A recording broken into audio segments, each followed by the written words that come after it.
Demi Allah, saya tidak akan mundur setapapun. Saya yakin rakyat bersama saya. Jadi semua aparat negara akan selidiki siapa yang bertanggung jawab. Ya, saya menduga kita sudah ada indikasi-indikasi dan kita akan tidak ragu-ragu. Saya tidak ragu-ragu membela rakyat. Saya akan hadapi mafia-mafia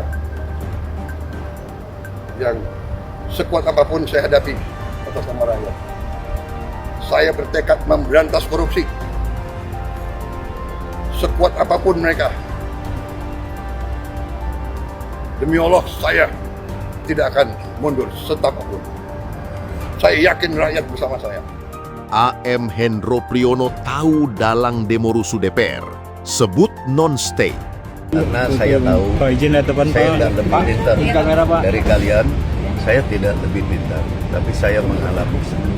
Dan ini ada yang main. Pada waktunya saya bisa sampaikan namanya yang main. Dan saya sangat yakin bahwa kaki tangannya di dalam ini tidak ngerti bahwa dia dipakai. Itu ya, tapi pada waktunya nanti harus dibuka. Gerahadi terbakar ya, gedung Gerahadi terbakar, merembet mau menuju ke gedung utama. Oke. Situasi terkini Gerahadi dibakar.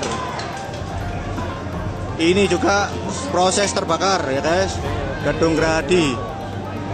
Terkini malam ini ya. Habis. Banyak kali satu bak. Lagi.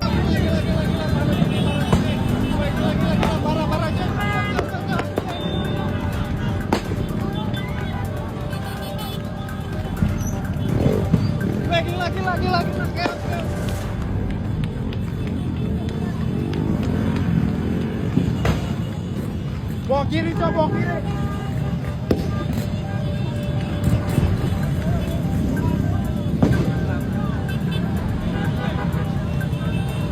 Chaos.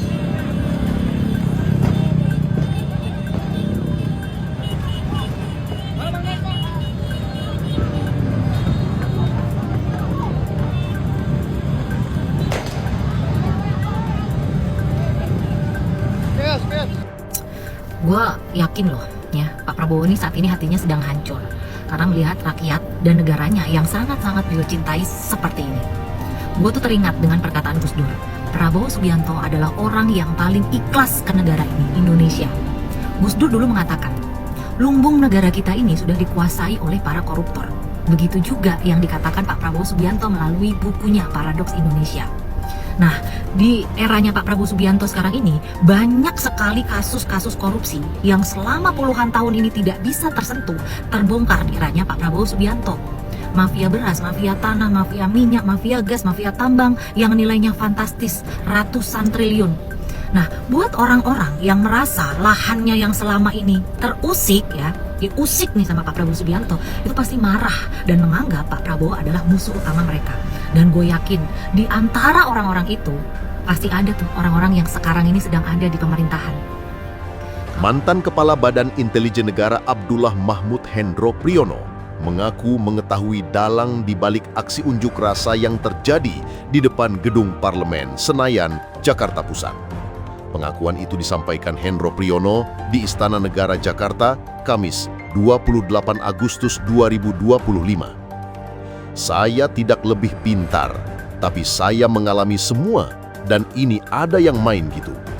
Pada waktunya, saya bisa sampaikan namanya yang main. Itu dari sana, katanya. Dari luar, orang yang dari luar hanya menggerakkan kaki tangannya yang ada di dalam.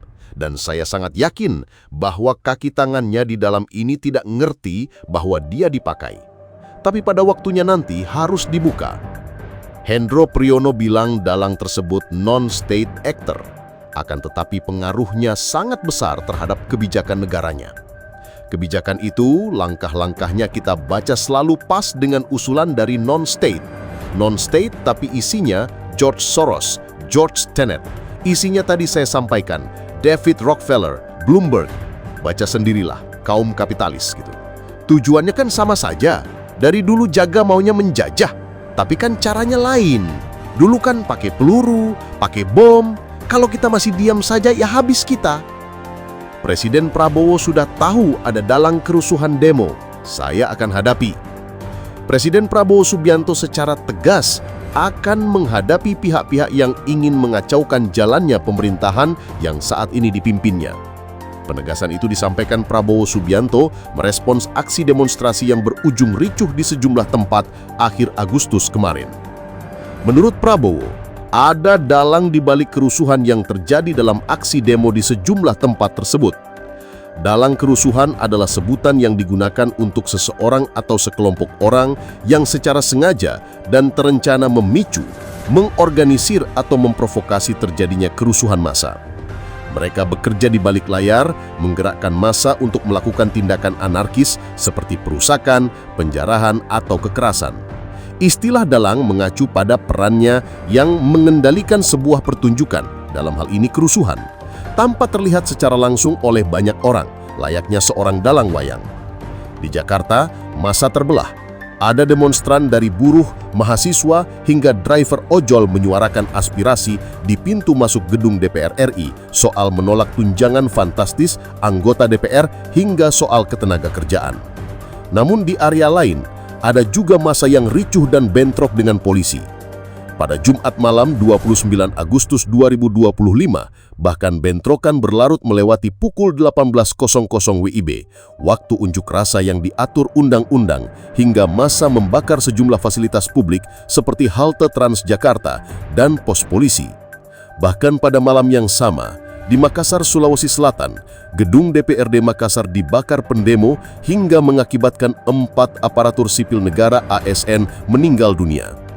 Aksi pembakaran juga terjadi di gedung DPRD Kabupaten Cirebon, gedung DPRD Solo, gedung DPRD Kabupaten Kediri, dan gedung DPRD Nusa Tenggara Barat, hingga gedung negara Gerahadi, kantor pemerintah Provinsi Jawa Timur.